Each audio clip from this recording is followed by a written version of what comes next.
What's going on, everybody? Dream Being here. Today we're going to go over how I split process a single track like a melody or a recorded sample into multiple tracks for effects processing. I'm going to show you why I do this and the difference that I get out of doing this. I have a guitar track I recorded here.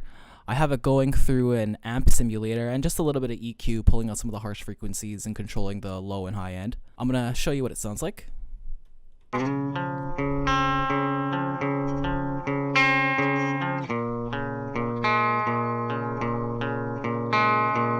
Okay, it sounds cool, but I want it to sound crazy. So I'm going to show you when I process this, what I had decided to go for with my individual processing on these separate tracks and how they sound like. So we'll go with the first track here.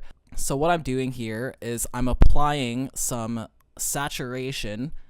This is called the Hollywood. It's from Slate Digital. This plugin emulates the saturation that occurs when sending a signal through a console desk. It looks like I decided to apply a lot of saturation, and then I backed out some of the output here to compensate. Next, I have it going through a plugin called the Aphex Vintage Exciter. It's by Waves. This plugin is a harmonic exciter that adds additional frequency content from any signal processed through it. It looks like I have a lot of it going into here, and I'm pulling again out just a little bit of the output to compensate for the added frequencies.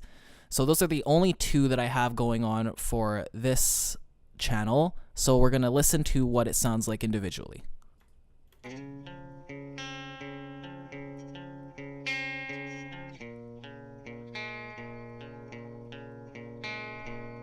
So what I'm trying to do with this is add some top end, add a little bit more attack to the picking of the strings, and bring it out a little bit more than it would be if I didn't have it on. Next, I decided to add some reverb.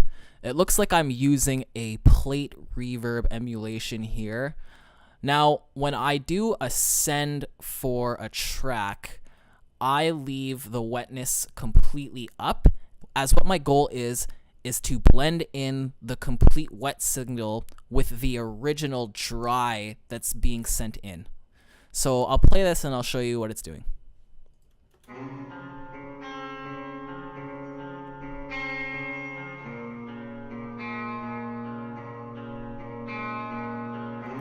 So I chose a plate, but I went with a rather long reverb time, 2 seconds here, and I have the diffusion maxed out, so that's where all that echoey reverb's coming from instead of it being like a short type of plate. So I think what I was going for here was the sound of a plate instead of a large hall reverb, but having it super damp and long so that it would have that classic reverb sound of a hall. Next is my slap delay. This is a delay that is between 100 to 120 milliseconds. It looks like I chose 112 just based on what I was doing.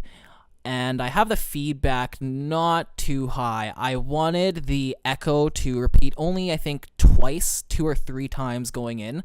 I thought I had ping pong on before when I was processing originally, but it looks like I left it off. So this will be the full signal of what's being processed through here instead of blending in, as I'm going to blend in this with the original signal. So let's hear what that's doing.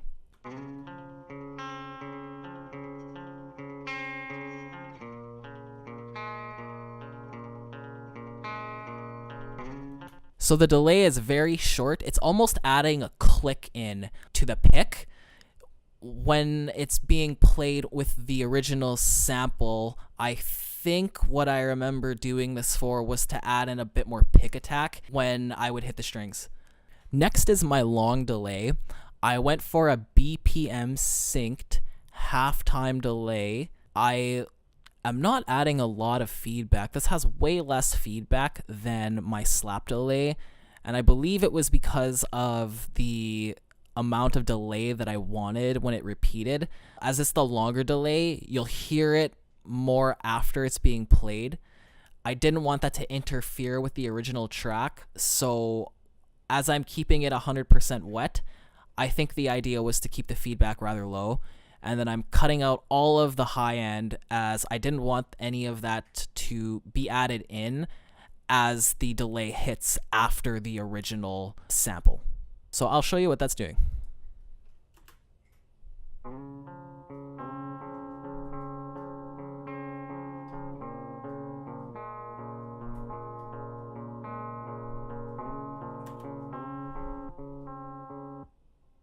So as you can hear there, even after I pause, the delay keeps on going. I believe that's why I kept the feedback rather low, as I didn't want that repeat to happen as much as the original sample kept on playing. So after I've done all this processing, the way that I blend them in is I take all of the outputs of the tracks and then I send it into another individual track. What I then put on that track for processing is this compressor. It's Joey Sturge's bus glue compressors, and it's the guitar version. This is a plugin specially designed for guitar bus compression. It adds in harmonics as you compress. You can choose to add in less or more, and you can have your tone to be bright or dark. I think this is just odd or even harmonics. I'm not too sure. Most harmonics are either odd or even. It looks like what I'm doing here is I'm not adding that much compression.